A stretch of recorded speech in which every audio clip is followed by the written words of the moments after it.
This never erupted beneath flashing cameras, it never surfaced after a buzzer interview, and it arrived without ceremony. It crept forward unnoticed the second Caitlin Clark stopped being framed as simply another body on the roster and transformed into something larger than the structure containing her all year long.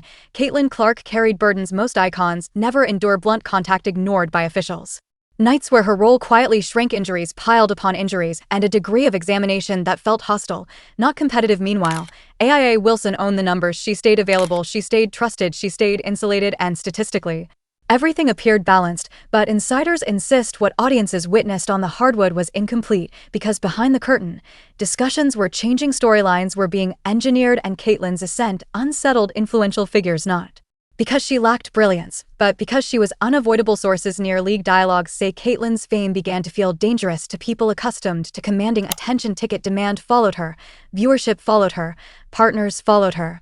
And rather than welcoming it, certain voices pushed back. That marked the moment. Tensions turned intimate. Supporters sensed the shift. Coverage hardened, panel debates sharpened, commentary drifted from breakdown into disrespect, and Asia Wilson's name kept surfacing in the center of those contrasts, not as a villain, but as a benchmark. AA stood as the league's proven pillar, the MVP frontrunner, the safe answer. Caitlin embodied upheaval, and when stories lose control, pressure always hunts the one who shattered it. Silence lingered, influence shifted, and everyone knew consequences were coming. How deep and like how good people are nowadays in our league, which is the best it's ever been. Like you can't just be good. You have to be on top of your game. And so just trying to get her back in game shape, I think, is what they're trying to do. But like, again, it's literally a day by day. I'm not holding out any information. I just literally don't know.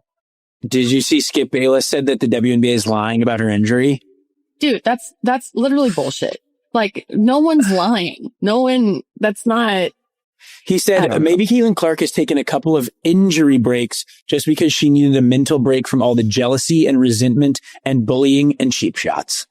Okay, here's the thing. When you're an elite level player, you not being able to play is the hardest part. Mentally, physically, emotionally. You know what I mean? Yeah. Like, it's not playing. It's when you're playing is like when it's a part of it. Like you're built for that. So when people say stuff like that, I'm just like, just shut up. According to those close to the moment, Caitlin felt the weight everywhere, in rotations, in calls, and in how her errors were amplified while others escaped consequence. Still, she pointed no fingers, she fired no public shots, she stayed silent and kept playing until the final buzzer. And that's where the real turn started, because once the action stopped, the numbers stopped mattering. What mattered next was power, and power isn't built on trophies alone, it's forged in what follows. When arenas go dark, Caitlin Clark's offseason didn't pause, it surged. Deals stacked up, endorsement talks exploded. Companies that had never looked twice at women's basketball suddenly wanted a single symbol, and it wasn't discreet. Sources say that's when the divide became impossible to deny. Each other when it comes to that. The threat has to be there. The threat of walking has to be there. Otherwise, the players would not be getting any pay rise, let alone a 600 to 700% pay rise. Like, there wouldn't be. So the players have to show solidarity. And any player, like, players would be dumb to say, no, we don't. There's no solidarity here. We don't agree. Because I'm like, there's nothing to be gained by that. As far as the players are concerned, there's nothing really to be gained by that whatsoever. But I do also have to say that when it comes down to it, the players that really matter are talking about it as if there's going to be a season. And that is really important. Like, again, people aren't necessarily like... Caitlin carried momentum. And momentum resists control. That's when resistance began folding inward. Reports and visible reactions suggest discussions about Team USA spots, future deals, and long-range branding suddenly felt strained, not hostile, just muted, the kind of silence that signals doors shifting behind walls.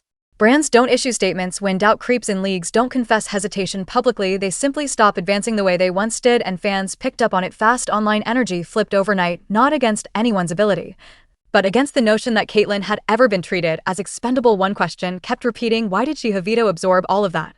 Because ultimately, Caitlin Clark didn't cut corners, she absorbed punishment, and once supporters saw it that way, the story rewrote itself. That's when Angel re-entered the frame. Angel had gained from the rivalry buzz, from constant side-by-side narratives, from tension, but when perception turned, the same spotlight became ruthless. What once felt like sport began feeling uneven, and imbalance never lasts under public scrutiny. Sources say that once off-season talks reached full momentum, the League felt split like never before, not athlete versus athlete, but image versus authority. Caitlin Clark never demanded payback. The end of the first quarter, when she had that 38-second stretch where she drained deep three after deep three after deep three, I was just sitting there thinking, I've been around this league since 1997. I have never seen that in a WNBA game. Have we seen players go on runs? Of course we have, but not like that. Not where a couple of the three-pointers are from 30 plus feet. It was an exhibition by her after being out for 19 days to recover from an injury. Couple that with the other passes that she made and some of the other plays. It was just ridiculous. It's not often that you're watching the WNBA or that I'm watching it and I'm like, wow, I've just never seen this before.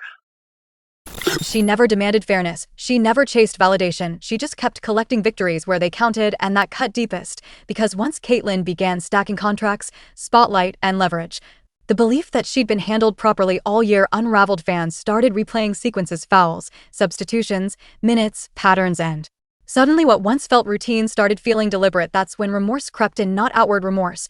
Private reckoning, according to insiders. Discussions about optics surfaced late, far too late, because by then, Caitlin Clark was no longer chasing acknowledgement. She had surpassed the struggle. A. Wilson didn't lose skill, she didn't lose dominance, but she lost something far rarer: control of the story. Once the audience owns the narrative, institutions respond instead of lead, and that response is never painless. Well, all the pressure and the expectations, and he's seen, the backlash that Caitlin has gotten. The one thing that I love that she's bringing to her sport, more people want to watch. More people want to tune in. I saw for the first time that they had a chartered plane for the first time in their league history. They flew private. That should be celebrated in its own right. For anyone that's, in sports that's flown commercial or flown, charter, that should be celebrated. And it's because of Caitlin Clark. Don't get it twisted. Don't get it fucked up. Caitlin Clark is the reason why a lot of great things is going to happen for the WNBA. But for her individually, I don't think she should get involved on nothing that's being said. Just go have fun, enjoy. People need to realize the Indiana Fever, this is the second year in a row they had the number one pick. So do y'all know what that means? So, he's basically lowering the bar. Caitlin and the Fever went on to make the playoffs that year and do great things. But the point being, That's why Team USA discussions suddenly felt fragile, why sponsor talks became hesitant, why public backing sounded measured. No announcement marked a break, but everyone sensed the gap, and Angel Reese felt it as well when the spotlight faded. It vanished quickly because fans who once thrived on rivalry began asking sharper questions: who gained? Who carried the cost, and who emerged stronger? The answers were uncomfortable. Caitlin Clark didn't publicly shame anyone. She never pointed fingers. She let patience handle it. She let outcomes handle it, and outcomes don't care about intent, they only register results. The result was undeniable. One athlete absorbed punishment, another collected honors, but only one secured the future. That's why this moment lands like a snapback, not applause. A reset, the kind that arrives when authority is mishandled.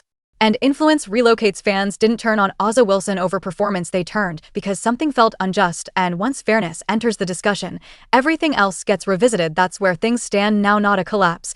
A reckoning. Caitlin Clark didn't end careers, but she revealed something far larger. The thing is, absolute pure jealousy. The WNBA players voted Caitlin Clark the 9th best guard. Someday they will realize what she has done for all the players in the league. Charter planes, increase in salary, sold out crowd, improved TV ratings, and LeBron James likes to post. LeBron James likes to post. And I think, in my opinion, okay, I'm scrolling through my bookmarks. And yeah. This year, I don't dislike LeBron. I'm not necessarily crazy about him. I do admire him for sticking to his principles, regardless of hate. I don't think he cares. I don't think he cares, to be honest. Like, let's be completely real. I don't think. That triumph built on quiet tolerance never holds. That icons can't be controlled like inventory forever. And that disregard always collects interest, even if it arrives late. This isn't anyone's ending, but it is the end of pretending nothing shifted, because from this point forward, every move will feel heavier, every comparison will face scrutiny, every absence will stand out, and Caitlin Clark will continue doing what she's always done: playing, evolving, allowing time to expose the truth, and that may be the most unsettling outcome of all.